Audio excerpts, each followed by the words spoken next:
পশ্চিমবঙ্গের রাজনীতির ভেতরের স্রোতটাকে যদি বুঝতে হয় তাহলে খড়গপুরের দিকে তাকাতে হবে। এটা শুধু একটা বিধানসভা কেন্দ্র নয়, এটা যেন গোটা রাজ্যের রাজনৈতিক ভবিষ্যতের একটা ছোট সংস্করণ। এখানকার মাটির মেজাজ, মানুষের আশা আর দীর্ঘদিনের জমে থাকা ক্ষোভ সব কিছু মিলিয়ে একটা বড় পরিবর্তনের ইঙ্গিত দিচ্ছিল। এই বিশ্লেষণে আমরা সেই পরিবর্তনের একেবারে মূল কারণগুলো ব্যবচ্ছেদ করব।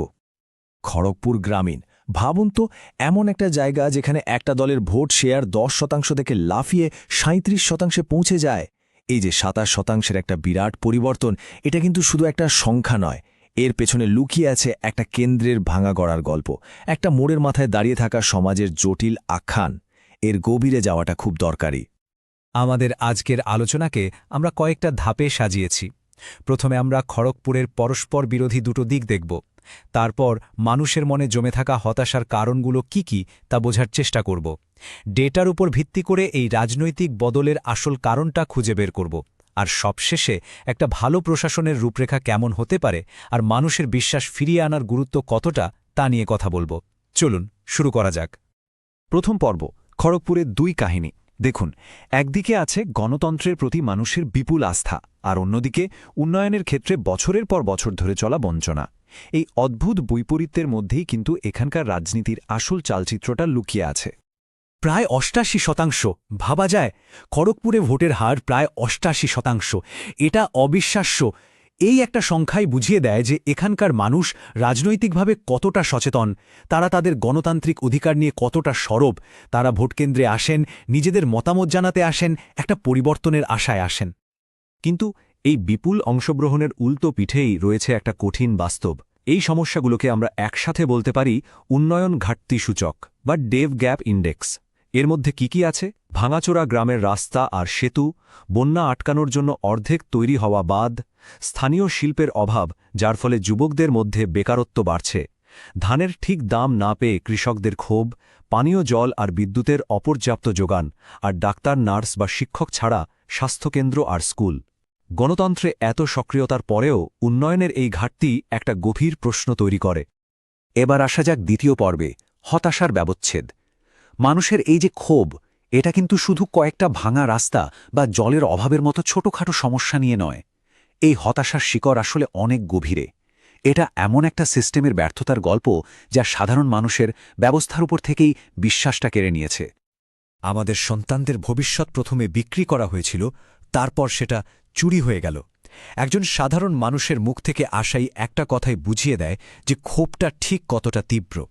বিশেষ করে শিক্ষক নিয়োগের দুর্নীতি এখানকার মানুষের মনে একটা গভীর দাগ কেটে দিয়েছে। এটা শুধু টাকার দুর্নীতি নয়, এটা ছিল আগামী প্রজন্মের স্বপ্নের সাথে সরাসরি একটা বিশ্বাসঘাতকতা।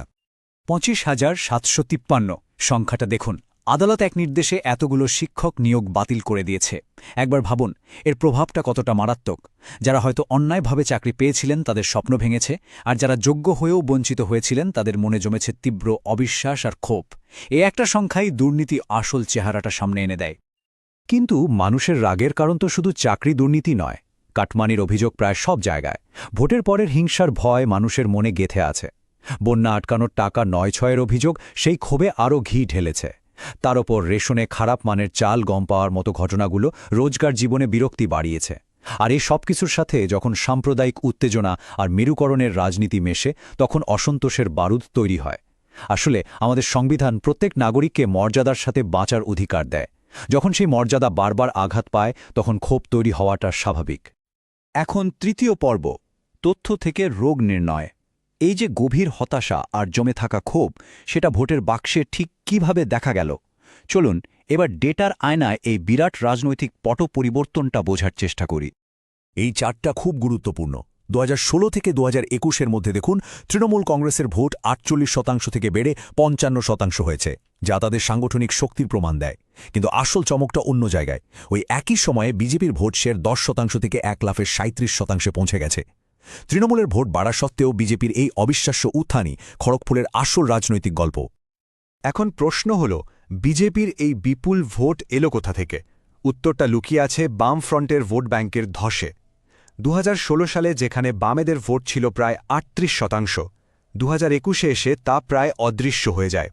আমাদের কাছে থাকা সোর্সে 2021-এর সঠিক সংখ্যাটা নেই, কিন্তু এটা পরিষ্কার যে বামেদের ভোটের একটা বিরাট অংশ সরাসরি বিজেপির দিকে চলে গেছে, আর এটাই পশ্চিমবঙ্গের রাজনীতির নতুন সমীকরণ তৈরি করেছে। তৎকালীন বিধায়কের দিকে তাকালে একটা মিশ্র ছবি দেখা যায়।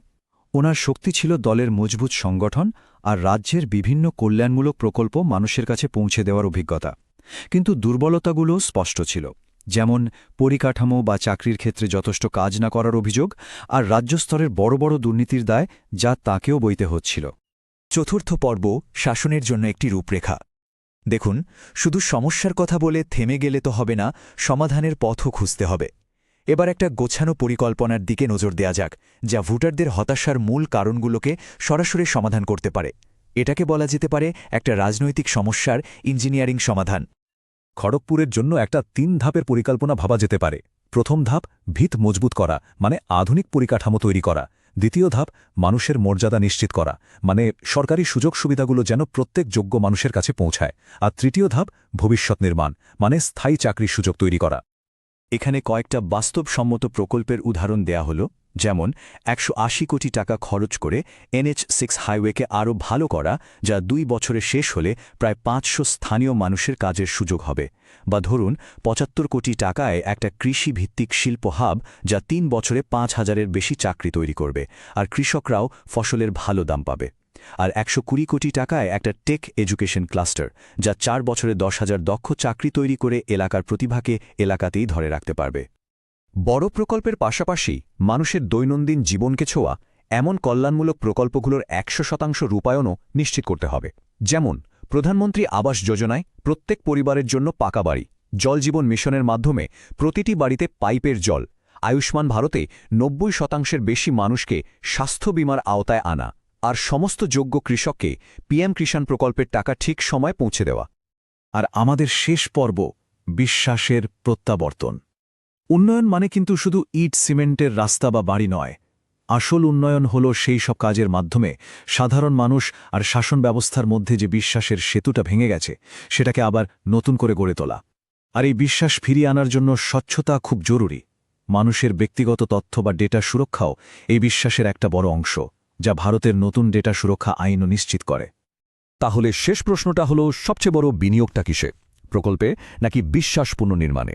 রাস্তা, সেতু, চাকরি এসব অবশ্যই দরকার, কিন্তু তার থেকেও বেশি দরকার এমন একটা শাসন ব্যবস্থা যার উপর মানুষ ভরসা করতে পারে। খড়গপুরের গল্পটা আমাদের এটাই শেখায় যে রাজনীতির শেষ কথা হলো মানুষের আস্থা অর্জন, কারণ দিনের শেষে মানুষ প্রকল্পের জন্য ভোট দেয় না, ভোট দেয় বিশ্বাসের জন্য। আর এই বিশ্বাসই যে কোনো নির্বাচনের ফল নির্ধারণ করে দেয়।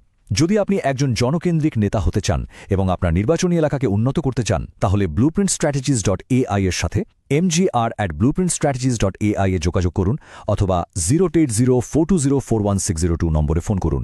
রাজনীতির ঊর্ধ্বে উদ্দেশ্য।